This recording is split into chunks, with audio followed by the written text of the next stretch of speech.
Ladies and gentlemen, hello and welcome back to game number 2 between Harvard and Brandeis. And we'll go ahead and get this thing going. Playing for Harvard, we do have the green Zerg, Trogdor, or however the song is supposed to go. It's been so long since I've seen it, like, I don't know, that's like 7 years, I think 6 maybe, since middle school, and I'm in college now, so that's actually pretty embarrassing. Anywho, we have ccSnow, the purple Zerg, aka Andrew Ho, playing for Brandeis, and I don't know if I mentioned this, but Trogdor's name is Phil Tyneman, so we are going to be seeing a ZVZ on dual site, and so far it does look like it is relatively standard. Neither player going for that crazy 6-pool cheese, though it does actually look like Trogdor is just a little bit ahead. He is at 7 seconds for his Overlord, while ccSnow is not quite that far ahead. And we'll just follow this Overlord on this journey across the map. But yeah, so far game number 1 was really quick with Harvard's Spencer, aka Spencer Lang, playing against David Chen, aka Cube. It was a ZVZ, and Cube did decide to go for a really early 3-racks cheese, pulling all of his SCVs to try to catch his opponent off guard. However, Spencer's great scouting and preparation allowed him to get that really awesome defense. And oh, now that I see it, I just have to do this real quick. Let's see, graphics, let's see, gameplay and flyer help. Where is that? Disable, or can we do selected? Yeah, selected. There we go. So now I am like a proper caster, following the rules of things, and so far both players are going for the exact same build. We have gas on the way. Probably got to see a pool go down. Yes, pool goes down for both players. We just take a look at the income. Currently, Trogdor is actually 1 worker ahead.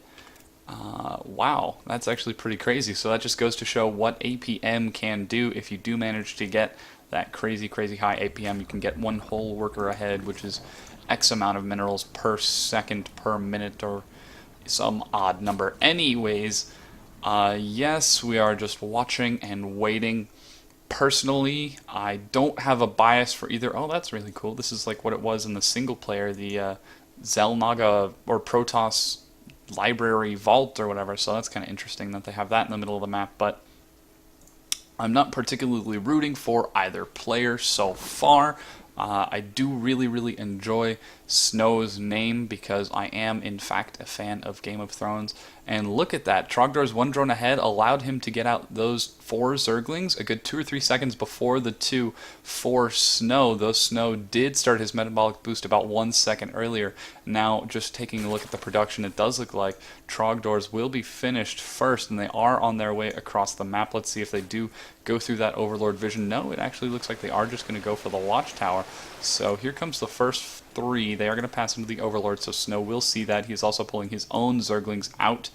Yeah, Baneling Nest going down for both players, so it looks like we will be seeing some very intense micro action going on, and here we are, 6 Zerglings against 4. This is really bad for Snow. He needs to get his other 2 Zerglings in there, and boom, all 6 of the Zerglings are surviving, while it is currently only 3 for Snow, so Snow falling dangerously behind in the Zergling count, 2 whole supply, which could be pretty bad.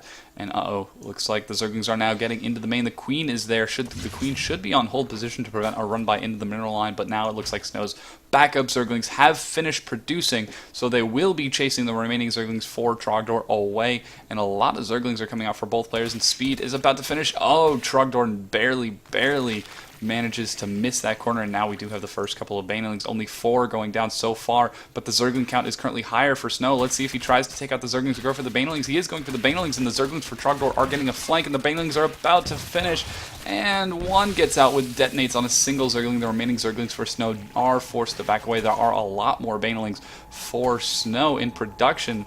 Here come 2 Banelings into the mineral line. Let's see if they're going to try to get all of these. 1 Baneling detonates prematurely. That's so unfortunate because the Banelings do get back up to full health, and here come the remaining Banelings for Slow, and 1 Baneling does detonate on a single Zergling. I'm not sure if that was a misclick, while there are more and more Banelings in production for Trogdor. Zerglings are rallied across the map. Currently, Snow is in the defensive position. Oh no, the Zergling control for Trogdor seems to be missing just a little bit.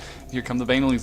They are now on their way into the main. Let's see if Snow can multitask his own Banelings against the others, and oh, this could be dangerous. The 2 Banelings are getting in. The drones are not being pulled. 1 Baneling detonates, and a lot of Zerglings go down. 2 drones also fall. A Spine Crawler for defense is dropped for Trogdor.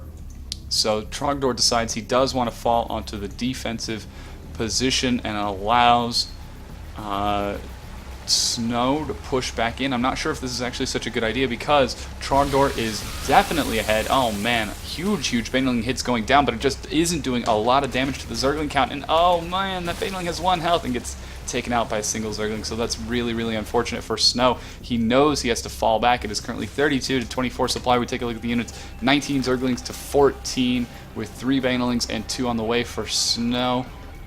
So here we are. Snow is once again forced back into his main, and here come the Banelings. The first one on its way for Trogdor, and Snow doesn't have the Zergling selected. This could be dangerous, and no, it manages to get away. The Zerglings need to pick it off, need to be careful, and the Baneling actually detonates prematurely, trying to take out the 2 Banelings for Trogdor, for Snow, and oh boy, here come a lot more Banelings.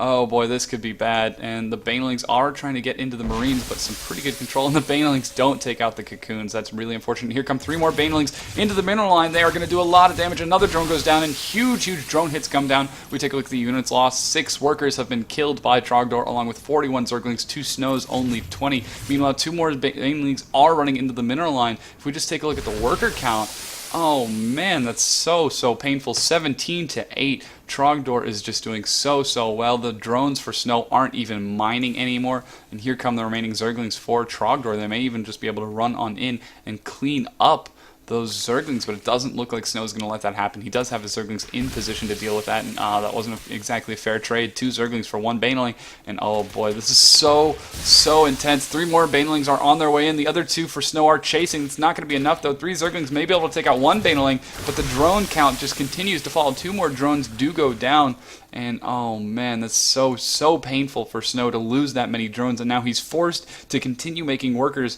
and stay on the defensive with his Banelings. That would be the only way he could manage to get himself back into this. We see another Queen for Trogdor, really feeling comfortably ahead. He needs to sit back into his base and try to get back onto his feet. There's no way he can deal with all of this, and although the Banelings getting kind of low, but not quite falling yet, and the Baneling Cocoons are so powerful compared to the standard health. And oh, the Zerglings look like they might try to run by. The Spinecrawler has been lifted. The Banelings are in the main. A huge hit takes out all of the Zerglings for Snow. He really needed those Zerglings for defense, and now we already see Trogdor throwing down a Roach Warren. He is going to be putting on that aggression pretty soon. We take a look at the income now. It is 17 to 12, so it does look like Trogdor is allowing Snow to catch back up, but just looking at the drone production, Trogdor is at a definite exponential advantage if both players continue working up.